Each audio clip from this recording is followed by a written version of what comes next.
প্রিয় শিক্ষার্থীবৃন্দ, আসসালামু আলাইকুম। ন্যাশনাল কলেজের পক্ষ থেকে অনলাইন ক্লাসে সবাইকে স্বাগত জানাই। বিশেষ করে নবম দশম শ্রেণীর শিক্ষার্থীদেরকে বলছি, আজ আমি নবম ও দশম শ্রেণীর গণিত বিষয় পড়াবো। গণিতের দ্বিতীয় অধ্যায় সেট এবং ফাংশন। তোমাদের সেট প্রথম পর্বে ছিল প্রথম সেমিস্টারে বা অর্ধবার্ষিকী। এখন আমাদের আছে ফাংশন সম্পর্কে। সেট ও ফাংশনের দুইটা অংশ, সেট এবং ফাংশন। সুতরাং আমরা সেট সম্পর্কে আগেই আলোচনা হয়েছে, এখন আমরা আজকে পড়াবো ফাংশন। তো ফাংশনের আগে আমাদের জানতে হবে যে অন্বয় কি, কারণ অন্বয় যদি না হয় তখন ফাংশন হয় না। আর সেটের মধ্যে আমরা অনেকগুলো অপশন পড়েছি, এর মধ্যে একটা হচ্ছে কার্তেশীয় স্থানাঙ্ক। কারণ এই অন্বয় জানতে হলে কার্তেশীয় স্থানাঙ্ক সম্পর্কে আমাদের আইডিয়া থাকতে হবে। কার্তেশীয় স্থানাঙ্ক অথবা ক্রমজোড়, যেমন এ যদি একটা সেট হয় 1 2, বি যদি একটা সেট হয় এ বি, এরকম যদি দুইটা সেট হয় তাদের মধ্যে আমরা কার্তেশীয় স্থানাঙ্ক কিভাবে করব, আর কার্তেশীয় স্থানাঙ্কের মাধ্যমে আমরা নির্ণয় করব তাদের ক্রমজোড়। আর ক্রমজোড় যখনই হবে তখনই রিলেশন বা অন্বয় বা সম্পর্ক স্থাপিত হবে। এই দুইটা সেটের মধ্যে আমরা কিভাবে রিলেশন করব সেটার জন্য আমাদের কার্তেশীয় স্থানাঙ্ক করতে হবে। কার্তেশীয় স্থানাঙ্ক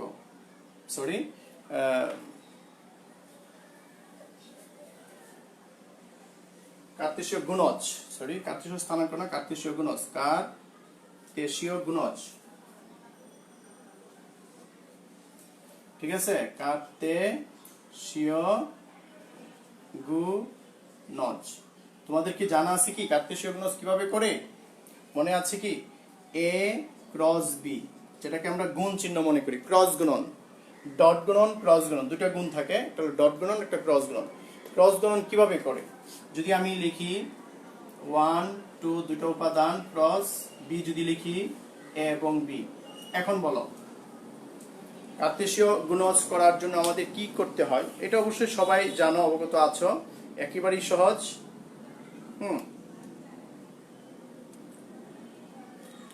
যে 1 দিয়ে 1 এর সাথে এ প্রথম বন্ধনী দিতে হবে, ফার্স্ট ব্র্যাকেট, 1 এর সাথে বি, আবার 2 এর সাথে এ, 2 এর সাথে বি। এখন দেখো কয় জোড়া হলো। এই যে জোড়া হলো এদেরকে ক্রমজোড় বলা হয়। সুতরাং এ এবং বি দুইটা সেটের মধ্যে যে আমরা সম্পর্ক স্থাপন করলাম কার্তেশীয় গুণজের মাধ্যমে, সেটা কি বলা হয়? অন্বয় বা সম্পর্ক। কিভাবে করা হলো? কার্তেশীয় গুণজের মাধ্যমে।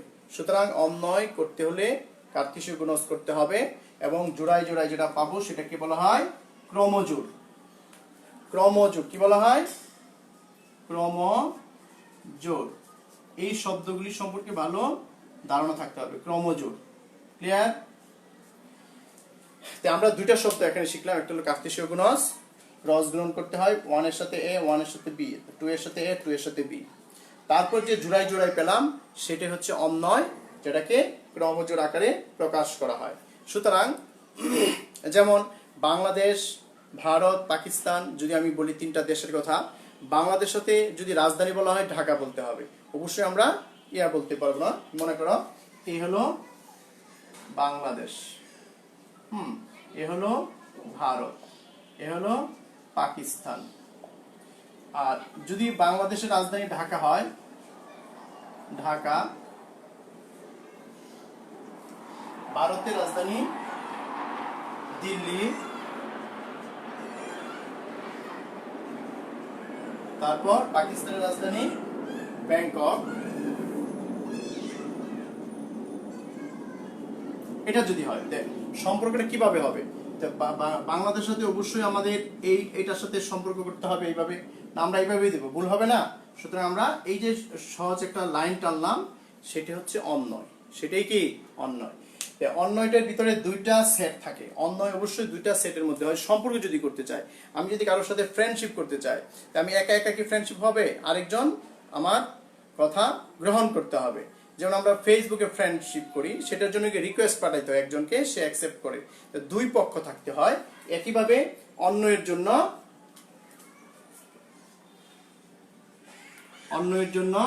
দুইটা অংশ হতে হবে।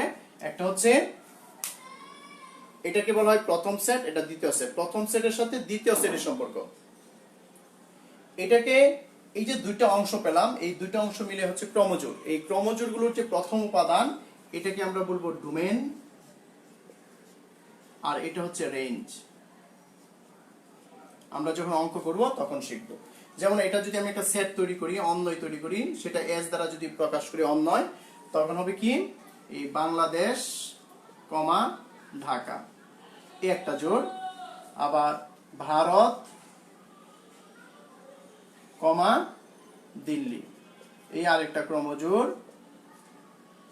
তারপর পাকিস্তান কমা ব্যাংকক, এই আরেকটা ক্রমজোড়। এই তিনটা ক্রমজোড়ের নিয়ে একটা অন্বয় গঠিত হলো। তারপরে অন্বয় সম্পর্কে আমরা ভালো আইডিয়া পেয়েছি। অন্বয় হচ্ছে দুটা সেট হতে হবে, গাণিতিকভাবে একটার সাথে একটা রিলেশন স্থাপন করতে হবে, সম্পর্ক স্থাপন করার জন্য কার্তেশীয় গুণজ করতে হবে। কার্তেশীয় গুণজের মাধ্যমে আমরা সেটা সম্পর্ক স্থাপন করতে পারি। আচ্ছা, তোমাদের আমার আওয়াজ কি শোনা যাচ্ছে কি? আমি দেখতেছি পারবিন আবিদিন পামি ক্লাস 10 রোল 8 উপস্থিত হয়েছে, থ্যাংক ইউ। আর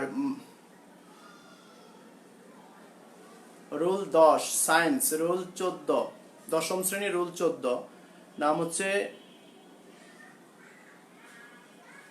তোমাদের, শোনো, এই যে তোমাদের ব্যক্তিগত স্টুডেন্টের নাম লিখবা আইডিতে, বলতে হবে। যদি তুমি ফেসবুকের আইডির সেই নামটা বলো তখন সেটা বলা যায় না, ঠিক আছে? স্টুডেন্ট তোমার নিজস্ব নাম লিখতে হবে। সবাইকে দুইজনকে ধন্যবাদ দেই। আর তোমরা দুইজন যে আসো, তোমরা শেয়ার করে দাও অন্যদেরকে যে ক্লাসটা দেখা খুবই জরুরি, প্লাস ক্লাসের উপস্থিতিটা তোমাদের হাজিরা খাতায় লেখা হবে নাম, রোল এবং শ্রেণী, তিনটা বিষয় স্পষ্ট করে লিখে দিবা। নাম, রোল, আইডির নাম থাক, আইডির নিচেই তুমি নিজের নামটা লেখো, নাম, রোল এবং শ্রেণী। ক্লিয়ার? নবম, দশম, 2 শ্রেণী তোমাদের তোমাদের ফেসবুকে শেয়ার করে দাও তোমাদের অন্যান্য ফ্রেন্ডের সাথে। ক্লিয়ার? গ্রুপ যদি থাকে, যেন যদি 10 একটা গ্রুপ থাকে, সেই গ্রুপে শেয়ার করে দাও। আচ্ছা, এরপরে আমরা অন্বয় সম্পর্কে আমরা বুঝতে পারছি। এখন অন্বয়ের পরে, আচ্ছা, অন্বয় থেকে যদি একটা অঙ্ক করতে চাই সেটা কেমন হয়, তারপর আমরা ফাংশন বুঝাবো। কারণ অন্বয় না জানলে আমরা ফাংশন বুঝতে পারবো, কারণ অন্বয় আগে হবে পরে হবে ফাংশন, ঠিক আছে? আমরা হায়ার মেথড আরো ডিটেইলস আলোচনা করব। যদি একটা অঙ্ক করতে চাই এই অন্বয় সম্পর্কে, তোমাদের বই অথবা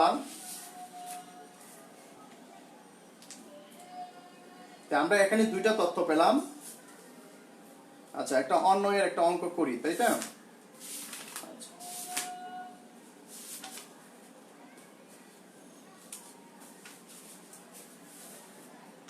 অনুশীলনী 2.2 এর 10 এবং 11 দুইটা অঙ্ক তোমাদের আছে অন্বয়ের। আমি 10তম অঙ্কটাই করি। এখানে বলা আছে যদি এ একটা সেট, এ সেটের উপাদানগুলো কি কি? 3, 4। বি উপাদানের সেটটা কি? 2, 4। এই দুইটা সেট দেওয়া আছে, এ এবং বি দুইটা সেট দেওয়া আছে। বলা আছে এক্স আছে, মানে এক্স একটা চলরাশি, এক্স আছে এর মধ্যে, তার মানে কি এই এর মানগুলি হচ্ছে এক্স এর মান, ওয়াই আছে বির ভিতরে, তার মানে এই বি আছে, এই যে 2 এবং 4টা হচ্ছে ওয়াই এর মান হয়। তবে এ ও বি এর উপাদানগুলোর মধ্যে x গ্রেটার দেন y, মানে x এর মান বড়, y এর মান ছোট। আমরা যদি অন্বয় স্থাপন করতে হয় তবে কার্তেশীয় গুণজ করতে হবে, এটা আমরা জানি। সেই কার্তেশীয় গুণজের মধ্যে ক্রমজোড় পাওয়া যাবে। সেই ক্রমজোড়ের প্রথম উপাদানটা হচ্ছে x এর মান, দ্বিতীয় উপাদান হচ্ছে y এর মান। সেই x এর মান বড়, y এর মান ছোট, সেটা গ্রহণযোগ্য হয়, সেই দিয়ে আমরা অন্বয় স্থাপন করব। ক্লিয়ার? প্রথমে এটাকে অন্বয় আকারে প্রকাশ করতে হবে। সেটার জন্য আমরা কিভাবে লিখবো? দেওয়া আছে লেখা হবে, তারপর লিখবো সুতরাং অন্যয়। আরও দেওয়া যায়, এসও দেওয়া যায়, তোমার ইচ্ছা। Second bracket x epsilon y such that x আছে, এটাকে এপসিলন বলা হয়, বিলংস টু বলে আছে, বাংলা অর্থ আছে, এক্স আছে এর মধ্যে, মানে এক্স এর মান হচ্ছে এই দুইটা 3 এবং 4, ওয়াই আর এপসিলন বা বিলংস টু বি, ওয়াই এর মান আছে বি এর ভিতরে, এবং এক্স গ্রেটার দেন ওয়াই। এটা হচ্ছে তালিকা পদ্ধতি। এটা কি অন্যয়ের তালিকা পদ্ধতিতে সেট গঠন পদ্ধতিতে করা হয়েছে, এটাকে আমরা তালিকা পদ্ধতিতে প্রকাশ করব। আমি আবার বলি, এই অন্যটা হচ্ছে সেট গঠন পদ্ধতিতে করা হয়েছে। আমরা সেট দুই প্রকারে পড়ছি, সেট গঠন এবং তালিকা। আমরা সেট গঠন পদ্ধতিতে লেখা আছে, আমরা এটাকে তালিকা পদ্ধতিতে প্রকাশ করব। তো সেটা কিভাবে লিখবো? যেহেতু বলা আছে এক্স এবং ওয়াই, এক্স আছে এর মধ্যে, ওয়াই আছে বি এর মধ্যে, মানে এপসিলন অর্থ আছে। X epsilon y such that x belongs to A, y belongs to B, এটা প্রশ্নে পাইছি এবং এটাও প্রশ্নেই পাইলাম, তাই না? এটা বের করার জন্য এখানে আমি প্রথমে বলে নিচ্ছি, অন্যয় বের করার জন্য কার্তেশীয় গুণজ করতে হবে। 3 গুণ 4 ক্রস 2 গুণ 4। এখন কার্তেশীয় গুণজ অবশ্যই পারো তোমরা, আমার আগে করো তো এই মনে ভালো হবে। তোমরা অবশ্যই পারবে, কারণ একেবারেই সহজ। যারা 10 স্টুডেন্ট, আমার মনে হয় 10 একটা স্টুডেন্ট আসছে, 3 2, তারপর কি হবে 3 4 4 2 4 4। এই কয়টা ক্রমজোড় পেলাম? একটা ক্রমজোড়, দুইটা ক্রমজোড়, তিনটা, চারটা ক্রমজোড়। কয়টা ক্রমজোড় পেলাম? চারটা ক্রমজোড়। এই চারটে হচ্ছে অন্যয়। আমরা ডাইরেক্ট অন্যয় কিন্তু এটা তালিকা পদ্ধতিতে লিখতে পারতাম, কিন্তু এখানে শর্ত বলছে, এই যে শর্তটা, এই প্রথম তিনটা হলো এক্স এর মান, এটা হলো ওয়াই এর মান, এটা হচ্ছে এক্স, এটা ওয়াই, এটা এক্স, এটা ওয়াই, এটা এক্স, এটা ওয়াই, এটা এক্স, এটা ওয়াই। যদি হয় এক্স এর মান বড়, তার মানে এক্স এর মান বড় হইতে হবে, 3 বড় ওয়াই ছোট, তার মানে এটা গ্রহণযোগ্য। এটা হবে না, কেন? 3 ছোট হয়ে গেছে। 4 বড় 2 ছোট, তার মানে এটা হবে, এই দুইটা হবে। আর এটা কি এক্স ওয়াই দুটো সমান হয়ে গেছে। এখন যদি কোনো কারণে ইকুয়াল টু থাকে, তখন এই 4 4ও গ্রহণযোগ্য হবে, কিন্তু এখানে ইকুয়াল টু নাই। বুঝতে পারছো? সুতরাং এখন আমরা কি লিখবো? আমাদের প্রকাশ করা হয়ে গেল, সুতরাং নির্ণয় অন্যয়। এটাই অন্যয়, কিন্তু শর্তের কারণে আমরা সবগুলি লিখতে পারবো না। নির্ণয় অন্যয় আর সমান দুইটা ক্রমজোড় 3 2, তারপর 4 2। এই এখন যদি তোমাদেরকে বলে এই যে অন্যয় স্থাপন করলা, এর থেকে রেঞ্জ কোনটা, ডোমেন কোনটা? রেঞ্জ ডোমেন, যারা লাইনে আসছো অবশ্যই রোল নাম্বার দিবে। মেহনাজ রাশেদ, মেহনাজ রাশেদ মনে হয় গাজীপুরে আছে, সে এখনো ঢাকা আসে নাই, সেই থেকে লাইভ ক্লাস দেখতেছে, ধন্যবাদ।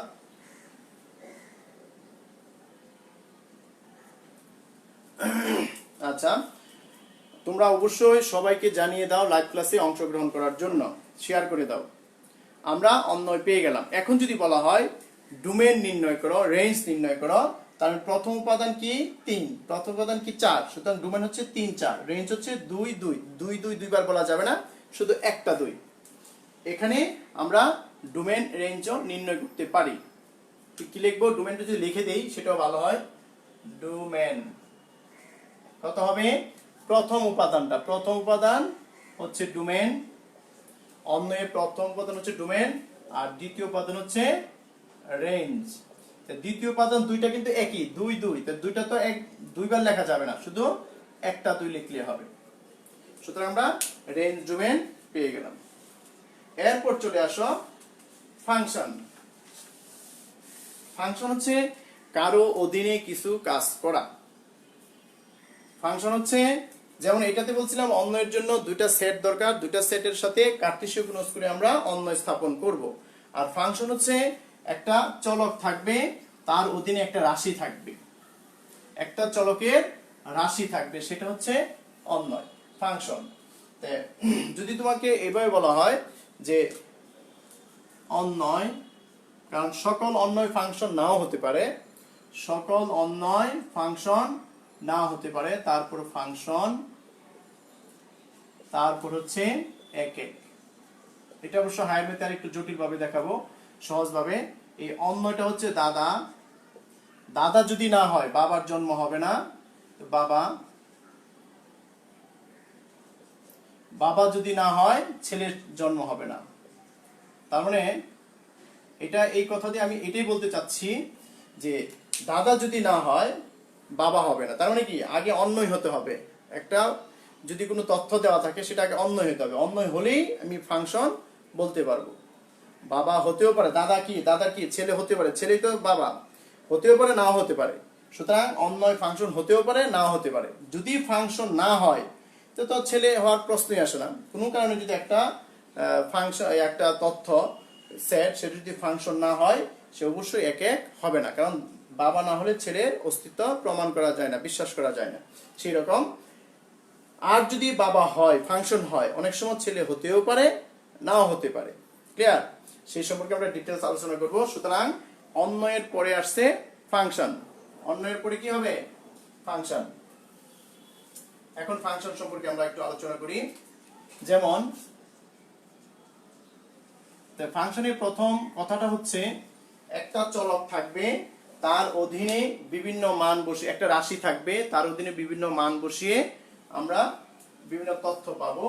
যেমন x, সরি, y সমান x প্লাস 2। এখন বলো এই x হচ্ছে একটা চলক, এই x এর বিভিন্ন মান, যদি আমি x এর মান বিভিন্ন বসাই, 2, 4, 6, এরকম 3টা 4টা মান বসাই, এটা সেট লেখার দরকার নাই, যদি এরকম মান থাকে এই মানগুলি বসাই, y এর বিভিন্ন মান পাবো না? হ্যাঁ, y এর বিভিন্ন মান পাবো। অথবা এটাকে এইভাবে লেখা যায়, f of x সমান y সমান x প্লাস 2। সুতরাং f of x এর জায়গায় যদি আমি 2 বসাই, y এর মান কত হবে, 2 প্লাস 2 সমান 4। f এর মান যদি আমি x এর মান 4 বসাই, এটা কিন্তু y এর মান, এই 4টাই কিন্তু y এর মান, কারণ দেখো সমান চিহ্ন আছে, 4 যোগ 2 সমান 6। f এর মান যদি 6 বসাই, 6 যোগ 2 কত, 8। সুতরাং এখানে এই 2, 4, 6 বসিয়ে, দেখো এটা যদি আমি চিত্রের মাধ্যমে দেখাই, 2, 4, 6 বসিয়ে আমরা কি পেলাম, এটা হচ্ছে কি চলক, মানে ডোমেন, এটা ডোমেন, আর এটা হচ্ছে কোডোমেন বা রেঞ্জ বলতে পারো। এখন আপাতত যেহেতু মান বসিয়ে পেলাম, এটাকে আমরা রেঞ্জ দিব, রেঞ্জ। দেখো 2 বসায় কি পেলাম, বলো 4 পেয়েছি, 4, 2, 4 বসায় 6, আর 6 বসায় কি পেলাম, 8। সুতরাং এটা হচ্ছে ফাংশন। একটার অধীনে আরেকটা যদি বের করা সম্ভব হয় সেটাই কি ফাংশন।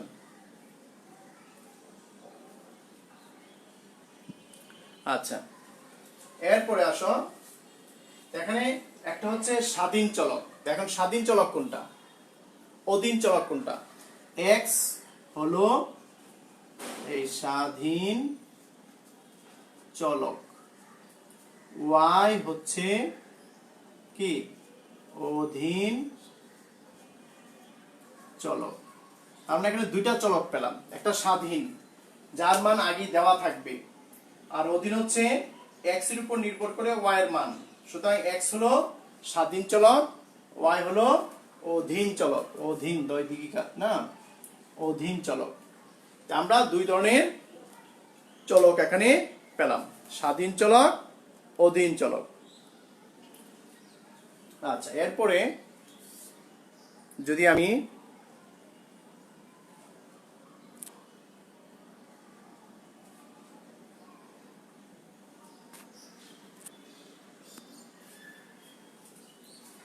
এই ফাংশনে কিছু অঙ্ক করতে চাই, তখন কিভাবে করব? আমরা ফাংশনটা বুঝতে পারছি তো।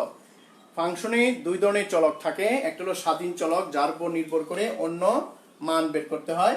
যেমন x এর বিভিন্ন মান দেওয়া থাকলে y এর বিভিন্ন মান বের করা যায়।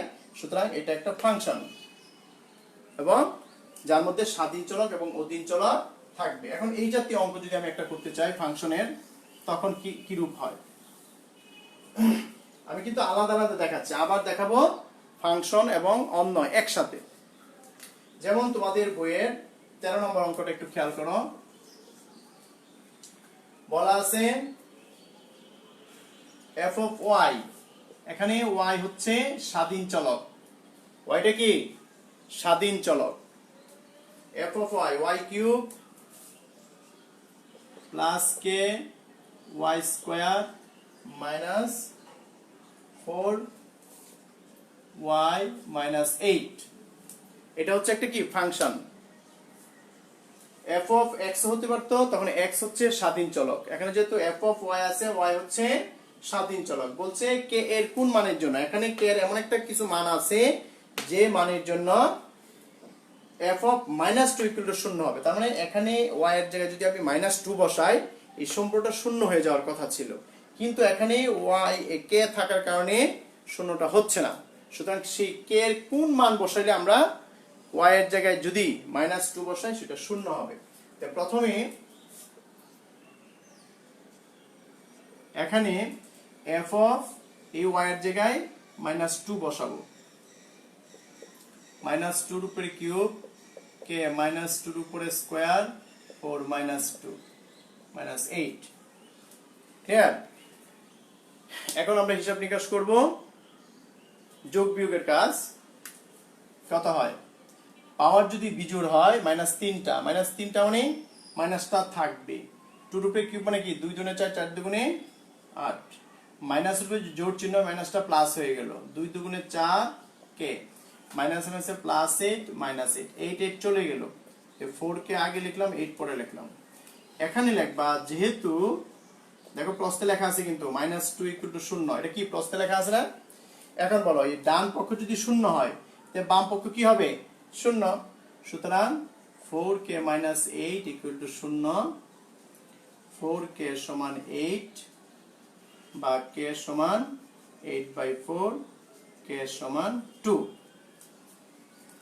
এখন k এর মান যদি এখানে 2 বসায় দাও আর y এর জায়গায় যদি -1 বসাও, দেখবা শূন্য হয়ে যাবে। এইটাই বলছে এখানে k এর মান কোন মানের জন্য ফাংশনটি সত্য। তাই সুতরাং লিখে দিবা কি, কোথায় লিখবো আমি? এখানে লিখে দিই। সুতরাং k সমান 2 এর জন্য f of -2 0 হবে। অ্যান্সার যদি লিখতে চাও এবার লিখতে পারো, আর না লিখলেও হবে, তবে লেখাটাই সবচেয়ে সুন্দর। তা আমরা এই ফাংশনটা বুঝতে পারছি। এরকম ফাংশনের অঙ্ক কিন্তু অনেক আছে।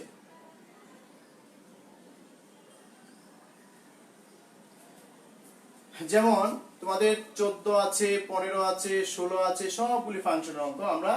আর বইয়ের অঙ্কটি একটু করতেছি এই কারণেই, কারণ আমরা কিন্তু নবম দশম 2 শ্রেণীর পড়াচ্ছি। দশম শ্রেণীর জন্য একেবারেই পুরাতন অঙ্ক অনেকবার করা হয়েছে, কিন্তু নবম শ্রেণী কিন্তু এটা আছে।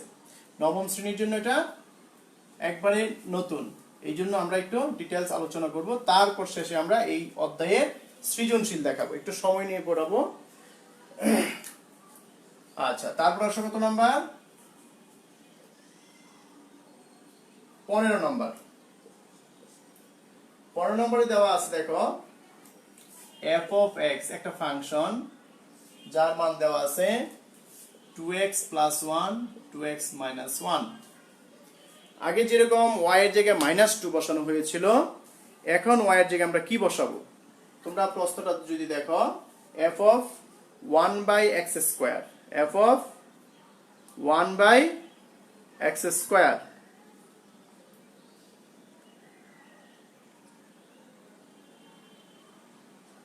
মোয়াজ্জেম হোসেন না, মোয়াজ্জেম হোসেন, সায়েন্সের রোল 14। ধন্যবাদ। ক্লাসে কিন্তু থাকতে হবে, ক্লাসে জয়েন হয়ে যদি চলে যাও তাহলে তো সম্পূর্ণ ক্লাস করা হলো না, তাই না? মোয়াজ্জেম হোসেন গত ফিজিক্স ক্লাসে তাকে দেখছি, ধন্যবাদ। আর তুমি মোয়াজ্জেম অন্য স্টুডেন্টদেরকে তুমি শেয়ার করে দাও, ক্লাসটা যেন দেখে। আচ্ছা, কি বসাবো? f এর জায়গায় 1/x²। আমরা 2 1 by x square plus 1 2 1 by x square minus 1। এটা কিসের মান? এটা বসানোর পরে পেয়েছি। উপরে যদি 2 হয় নিচে এক্স স্কোয়ার প্লাস 1, উপরে যদি 2 হয় নিচে এক্স স্কোয়ার মাইনাস 1।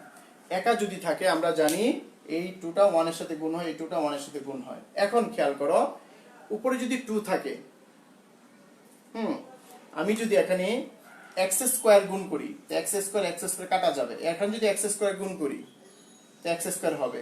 তার মানে লব হরে এক্স স্কোয়ার গুণ করব, লব হরে এক্স স্কোয়ার গুণ করব। আর যদি তুমি লসাগু করতে চাও তাও পারো, যে লসাগু করবো উপরে নিচে লসাগু, তাও হবে।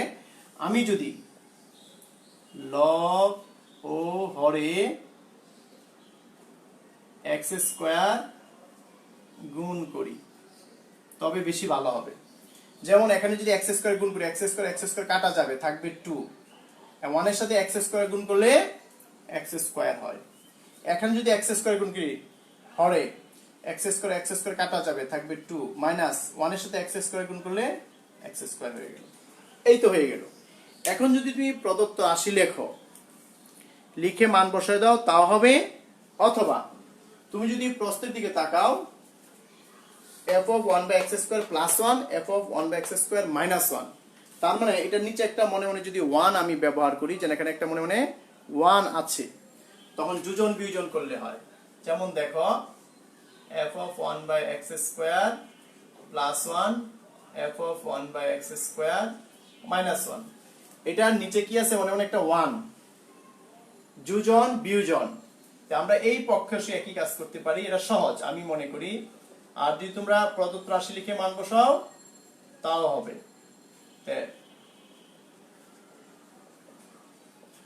এখন দেখো এক্স স্কোয়ার চলে গেল, বাদ যায়, কেউ কাটাকাটি করবে না। এই অনেকে আছে 3 বিয়োগ 3 এবার কাটলে কি ভুল হবে না? অঙ্কটাই বাদ চলে গেল। তোমরা বিয়োগ মানে বাদ দেওয়া, এক্স স্কোয়ার চলে গেল, 2 আর 2 4, 2 2 চলে গেল, 2 আর এক্স স্কোয়ার 2x, 2টা কাটলে 2x স্কোয়ার। অ্যান্সার কত পেলাম? এইটা অ্যান্সার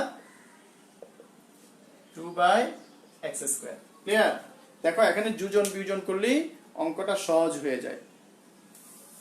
আমরা যোজন বিয়োজন না করেও অঙ্কটা করতে পারি, আমার মনে হয় সবাই পারে, লাইফে এসেও চলে যায়।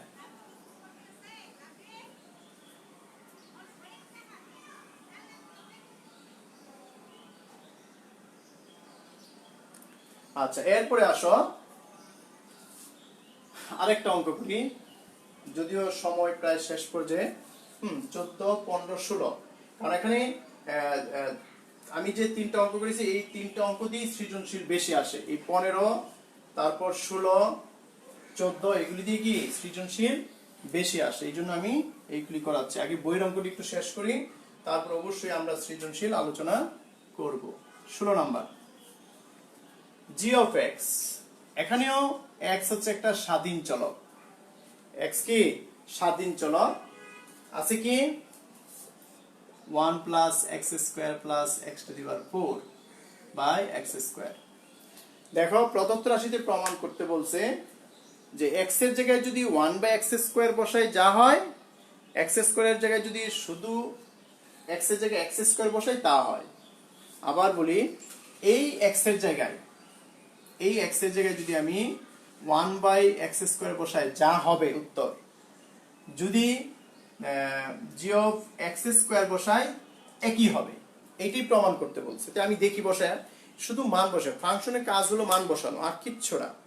তা আমরা এই জায়গায় শুধু 1 by x square মান বসাবো। তো দেখো যে জায়গায় x আছে এখানে কিন্তু 1 by t square 1 by y square 1 by s square এরকম আসতে পারে, x ছাড়া অন্যটাও আসতে পারে। তো x এর জায়গায় 1 by x square, এর উপরে দেখো আরেকটা স্কয়ার আছে, x এর জায়গায় 1 by x square, এর উপরে দেখো একটু উপরে 4 আছে, এটা দিতে হবে কিন্তু, ভিতরে স্কয়ার বাইরে আরেকটা স্কয়ার। এখন যদি আমি হোল স্কয়ারটা উঠায় দেই, 2 দুগুণে 4 4 দুগুণে 8, দেখো এটুকু বুঝতে পারছো কিনা? 2 দুগুণে 4 4 দুগুণে 8, আর নিচে কি লেখা যায় 1 by x to the power 4, 1 by x to the power 4। দেখা যাচ্ছে তো? আর একটু এদিকে নিয়ে দিই। এখন যদি উপরে লসাগু করি কি হয়? x টু দি পাওয়ার 8 লসাগু, বড়টা কি হবে? লসাগু হবে x to the power 8। x to the power 8 এর সাথে 1 গুণ করলে x to the power 8 plus x to the power 4, x to the power 8 x to the power 4 যদি ভাগ করি বৃত্তি একটা মূলে পাওয়ারগুলি বিয়োগ হয়, তা কত হলো? x to the power 4, x to the power 4, x to the power 8, x to the power 8 কাটা যায়। এই সবাই বুঝতে পারছো?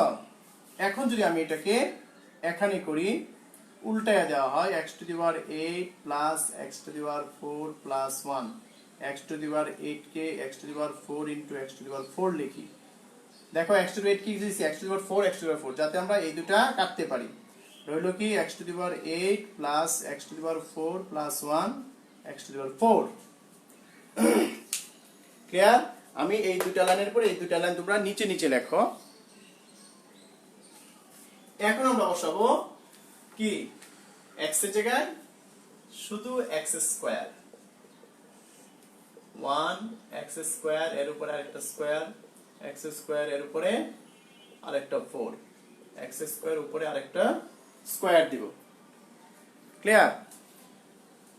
তাতে কি হয় বলো? 1 plus x to the power 4 plus x to the power 4 দুগুণে 8, x টু দি পাওয়ার 4। দেখো এটা কিন্তু একই রকম, শুধু সাজিয়ে লিখবো আমরা। 8 আগে, x টু দি পাওয়ার 4 পরে, plus 1 x to the power 4। এখন দেখো এটা হয়ে গেছে। তার মানে আমরা কি লিখতে পারি? g of 1 by x square বসালে যা হয়, g অফ x স্কয়ার বসালে তাই হয়। এই দুইটা যেহেতু সমান, এই জন্য যে মানটা বসাইছি, যা বসাইলাম তা দুইটা কি হবে? সমান হবে, একই হবে ভ্যালু। এই প্রমাণিত। দেখাইতে বলছে নাকি? শর্ট বা দেখানো হলো লিখে দাও, দেখানো হলো, এটা লিখলে হবে। আশা করি তোমরা এই অঙ্কগুলি বুঝতে পেরেছ। আগামী ক্লাসে আবার আমি এই ফাংশন এবং অন্যয় এবং ফাংশন নিয়ে হাজির হব। তোমরা সবাই ভালো থেকো, সুস্থ থেকো। আগামী ক্লাসে আবার ফাংশন দিয়ে ক্লাস দিব। আর তোমরা যারা অনুপস্থিত, এখনো লাইভ ক্লাসে আসতেছে না, যারা আসতো তারা অবশ্যই মেসেজটা দিয়ে দাও যেন অবশ্যই ক্লাসটা যেন করে। খুদা হাফেজ, আসসালামু আলাইকুম।